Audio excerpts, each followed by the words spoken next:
Le ministre d'État a transmis un message au nom du président de la transition ce mardi dans le cadre du retour de l'administration et des services sociaux de base dans la région de Kidal. Les autorités de l'Alliance des États du Sahel vers la création d'une nouvelle monnaie commune. Cela est-il possible? La réponse avec le coordinateur du mouvement panafricain des régions du franc CFA. Le Mali et le Niger ont décidé de mettre fin à des conventions signées par la France. Voici la une de ce journal, les détails dans un instant.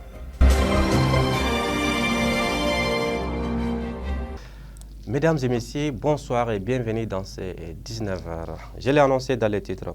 Dans le cadre du retour de l'administration et des services sociaux de base dans la région de Kidal, le ministre d'État, le colonel Abdoulaye Maïga, a transmis un message au nom du président de la transition à cette équipe conduite par le général Gamou avant leur départ ce mardi à Sénou. Le colonel Assimi Goïta, président de la transition, chef de l'État, c'est de vous témoigner toute sa gratitude et toute sa fierté. Nous avons l'habitude de voir des missions partir à Kidal, mais la mission de ce matin est une mission particulière. Elle est d'autant plus particulière que nous retrouvons dans la délégation pratiquement l'ensemble des services sociaux de base. Ceci matérialise, en tout cas à suffisance, la volonté de nos plus hautes autorités de donner corps au retour de l'administration et des services sociaux de base. Ce que je vais vous demander est rester en équipe. D'un commun accord, les Mali et le Niger ont décidé de mettre fin à des conventions signées avec la France en matière de coopération fiscale. L'annonce a été faite ce mardi dans un communiqué conjoint. Cette décision doit être effective dans un délai de 3 mois. Pour le Mali, il s'agit de la convention tendant à éviter les doubles impositions et à rétablir les règles d'assistance réciproque en matière d'impôts, sur les revenus d'impôts, sur les successions, des droits d'enregistrement et les droits de timbre datant du 22 septembre 1972. En ce qui concerne la République nigérienne, l'accord tend à éliminer les doubles impositions et à établir les règles d'assistance mutuelle administrative en matière fiscale. Dans les communiqués conjoints, les États dénoncent l'attitude hostile, persistante de la France envers les deux pays qui engendre un manque à gagner considérable pour les deux pays, s'exclame-t-il. Ainsi, les deux gouvernements ont décidé de rompre avec ces conventions dans le but de préserver les intérêts supérieurs de leur pays. Rappelons que le gouvernement burkinabé a aussi mis fin à cette convention fiscale le 7 août dernier. Cette décision fait suite à des désaccords économiques persistants et à la suspension de l'aide au développement française. Pour l'économiste Lamine Keita, ces conventions n'arrangeaient en rien le Mali et le Niger. Il estime que ces accords étaient une façon pour la France de piller les ressources africaines. Coupure incessante de l'électricité au Mali. Des citoyens exprimant leur mécontentement tout en expliquant les dommages de cette coupure. Ils sont au micro de Anomédia. Bon, ce qu'on a constaté, Madame la ministre, elle a parlé, elle n'a posé que les problèmes, mais on n'a pas donné de solutions. Les agents de EDM aussi, ils ont posé les problèmes, ils n'ont pas donné de solutions. Donc, entre les deux, on ne sait pas c'est qui. Donc tout ce que nous on peut dire, il nous a cherché des solutions pour que nous on puisse travailler tranquillement. Parce qu'on paye maison, on paye courant, on paye la facture. Donc c'est tout ce que nous on peut leur dire. Moi je suis un candidat. Ça, la délestage nous gêne. On ne peut pas apprendre nos leçons. Dans la cour à l'école, on ne peut pas fournir l'effort. On ne peut pas apprendre nos leçons parce que le délestage ça fait beaucoup. Un jour le délestage a commencé à partir du 20h. Ou à partir de 14h, ça nous gêne vraiment. On ne peut pas apprendre les leçons, on ne peut pas fournir nos efforts. La situation qu'on a maintenant, le problème de courant là, ce n'est pas la faute de quelqu'un quoi. C'est pour nous tous. Ce n'est pas le gouvernement, la population, ni l'énergie. C'est à nous de comprendre pour soutenir la transition pour qu'on est dans la difficulté, dans la galère, pour qu'on puisse sortir dans ça là. Le délestage du courant nous dérange vraiment. Surtout notre école, ça nous dérange vraiment. Partons à présent hors de nos frontières pour s'enquérir des actualités internationales. Maïmouna Maïga nous en dit plus.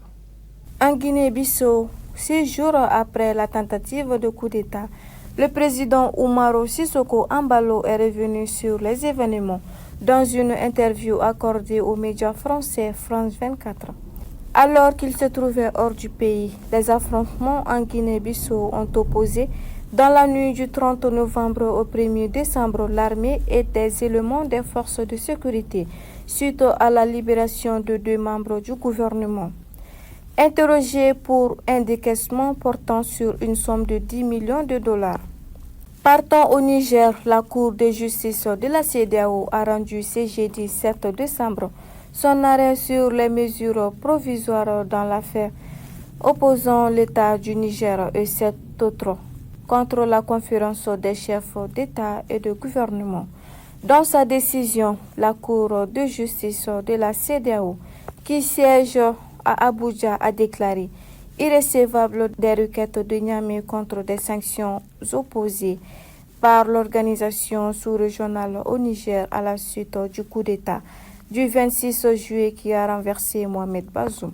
Et enfin, au Nigeria, le chef de l'État, Bola Tinubu, a exigé que la lumière soit faite autour d'une frappe aérienne de l'armée sur un village du nord qui a tué au moins 85 civils lors d'un rassemblement religieux. Le président nigérian Bola Tinubu a ordonné une enquête approfondie sur une attaque de drones militaires survenue ce week-end qui a entraîné la perte tragédique d'au moins 85 civils, dont des femmes et des enfants, dans le nord de Kaduna. Et c'est ce qui met fin à l'actualité internationale. Retour à Bamako, comme je vous le disais dans les titres, suite à une décision prise par les autorités de l'AS, Alliance des États du Sahel, à savoir la création d'une monnaie commune. Mohamed Lamine Diakité, le coordinateur du mouvement panafricain des régions du franc CFA, soutient l'idée et nous explique les avantages de cette initiative. On l'écoute. Nous, la question monétaire qui a été évoquée par les pays de l'AES nous a beaucoup plu. D'ailleurs, c'est le combat que nous menons depuis plus de 5 ans sur les réseaux sociaux, à travers des écrits, à travers des interviews de César, à travers d'autres ateliers thématiques. Au fait, la souveraineté monétaire, elle est cruciale pour nos pays. Et vous imaginez, 15 pays des ex-colonies françaises sont encore en train de consommer une monnaie coloniale. Les francs CFA ne cherchent pas, en tout cas, à la nommer autrement. C'est une monnaie coloniale et qui donne la maîtrise de notre économie à la France, à un seul pays. De surcroît, encore géré par les pays qui nous a colonisés. Donc la souveraineté monétaire rime beaucoup avec en tout cas l'orientation politique actuelle de nos 3 pays et il n'y a aucun obstacle à le faire. Tous ceux qui sont en train de diaboliser la création des monnaies, qu'ils aillent bien se renseigner. Il y a des pays plus petits que chacun de nos pays qui ont aujourd'hui leur monnaie, qu'ils gèrent bien, qu'ils gèrent très bien. Et nous avons des ressources minières. Nous avons de l'or, nous avons de l'uranium, nous avons du pétrole, nous avons du lithium, nous avons du gaz. Nous avons tout ce qu'il faut aujourd'hui pour le développement d'un pays.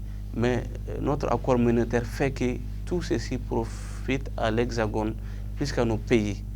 Et le fait que la France s'ingère dans notre question monétaire aujourd'hui, la donne beaucoup de possibilités sur le plan politique, sur le plan diplomatique, et en tout cas à freiner notre développement. Vraiment, il est temps de revoir cet état de fait. Nous saluons l'engagement politique de nos plus hautes autorités et nous leur encourageons à aller de l'avant. Cette monnaie va permettre non seulement de réduire les taux de chômage dans nos pays, cette monnaie va permettre à nos pays de s'industrialiser et d'achever les grands chantiers, notamment des routes, notamment, comme on appelle, des voies comme on appelle, des terrains, hein, notamment des avions, hein, notamment, en tout cas, tout ce qu'il faut pour une économie, tout ce qu'il faut pour créer suffisamment d'emplois, pour éviter à nos frères d'aller se noyer, comme on appelle, dans la Méditerranée. Donc, et puis pour raffermir notre souveraineté. Chaque pays, chaque État du monde a besoin d'être souverain. Et c'est la monnaie qui vraiment permet en tout cas de raffermir la souveraineté. Voilà ce qui met terme à cette édition. Merci à vous de l'avoir suivi et excellent week-end à toutes et à tous.